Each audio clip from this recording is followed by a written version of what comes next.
எனக்கு இந்த படத்தோட முதல் எதிர்பார்ப்பே என்ன இருந்துச்சு அப்படின்னா, ஒரு சீரியஸ் சப்ஜெக்டை படமா எடுக்கிற ராம் மாதிரி ஒரு டைரக்டரு காமெடி நையாண்டி நக்கலை மட்டுமே பயணிச்சுட்டு இருக்க, கொஞ்சம் நடிப்புன்ற வகையில இவர்கிட்ட எதிர்பார்க்க முடியாது. ஆனா இந்த இதை மட்டுமே பச்சு ஓட்டிட்டு இருக்க சிவா மாதிரி ஒரு ஆளு, இவங்க 2 பேரும் சேர்ந்துருக்காங்களா அப்படின்றதான் இந்த படத்தோட ஆச்சரியமா இருந்துச்சு. இது எப்படி இருக்கும் அப்படின்னு சொல்லிட்டு, வழக்கமா இதை நம்ம காமெடி லைன்ல சொல்லணும் அப்படின்னா, சக்கரை பொங்கலுக்கு சாம்பாரா அப்படின்னு ஒரு காம்பினேஷன் சொல்லுவோம்ல, அந்த மாதிரி இருந்துச்சு அப்படின்னு சொல்லிட்டு தான் இந்த படத்தை ஒரு தூண்டுச்சு.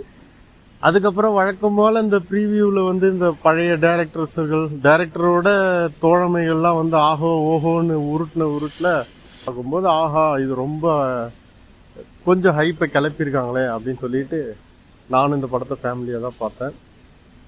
ஸோ படம் வழக்கமான ராம் படம் எப்படி இருக்குமோ அதில் எந்த ஒரு மாற்றமும் இல்லை. வழக்கமாக ராம் படம்னா இப்படி தான் இருக்கும்னு தெரிஞ்சு ஆல்ரெடி போகிறவங்களுக்கு இந்த படத்தில் பெருசாக எதுவும் இல்லை. ராம் இப்படி தான் ஒரு படம் எடுப்பார், அவருக்குன்னு ஒரு உலகத்தை எதையோ ஒன்று பிடிச்சி வச்சுக்கிட்டு அதை வச்சுக்கிட்டு தான் ஒரு கதையை ஓட்டுவார் அப்படின்றதுல எந்த மாற்றமும் இல்லை. நீங்கள் கட்டுறது தமிழ் ஆகட்டும், இல்லை தரமணி ஆகட்டும், இல்லை தங்கமகள் ஆகட்டும், அதே வழியில் அதே வழக்கமான அந்த ஸ்லோ ப்ராசஸ் இருக்கும், அதில் எந்த இதுவும் இல்லை.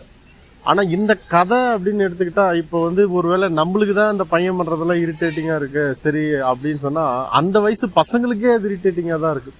ஒரு சக கிளாஸில் ஒரு கொஞ்சம் ஹைப்பர் ஆக்டிவ் பசங்களை பார்த்தோம்னா சில பசங்க பிடிக்காம ஒதுங்குவாங்களே, அந்த மாதிரி தான் இந்த படத்தோட பையனுடைய கேரக்டரு பெரும்பாலும் சாதாரண பசங்களோட கேரக்டரு ஃபுல்லா ஒத்து போகிற மாதிரி இல்லை. என்ன ஏண்டா, ஒரு அப்பா அம்மா உன்னை தனியாக விட்டுட்டாங்க அப்படின்ற அது ஒரு பெரிய தப்பு தான். ஆனால் அந்த ஒரு தப்பை தாண்டி நீ அவங்களுக்கு கொடுக்குற தண்டனைலாம் பார்த்தீங்கன்னா படம் ஃபுல்லாக பயங்கரமான தண்டனையாகவே இருக்குது.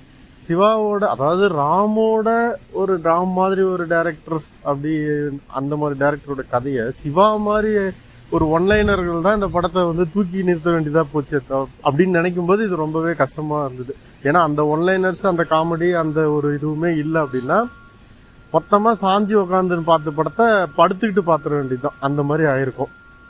இப்போலாம் சொன்னால் சிவா மட்டும் இல்லைன்னா நம்ம அதை படுத்துட்டே இருப்போம் அப்படின்றது தான் சொல்லணும்.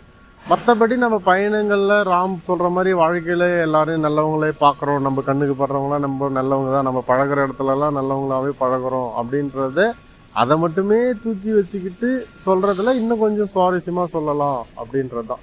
மற்றபடி பையனை வெளியே போகணும் அப்படின்றத தாண்டி அந்த பையன் வெளியே போகிற இடத்துலலாம் என்ன ஹைப்பராக பண்ணுறான்றத கொஞ்சம் ரொம்ப ஓவராக சொல்லிட்டாரோ. அதாவது இது ஒரு சாதாரண பையன் இல்லை, கொஞ்சம்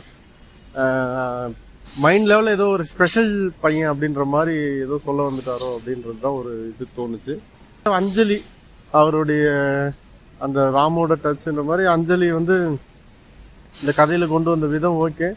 பட்டு சுந்தர் சியும் தான் அஞ்சலியை ஒரு குளிக்கிற சீன் வச்சு பயன்படுத்துவாருன்னு பார்த்தா ராமுமே அந்த மாதிரி ஆயிட்டாரா அப்படின்றதுல கொஞ்சம் இதுவாக இருக்குது. மற்றபடி அஞ்சலி அந்த வகையில் பார்த்த வகையில் ஆடியன்ஸாக எனக்கு சந்தோஷம் தான். அப்படி ஒரே வார்த்தை சொல்லலாம், பறந்து அப்படி ஒன்றும் பெருசாக சிலாகிக்கிற அளவுக்குலாம் ஒன்றும் இல்லை.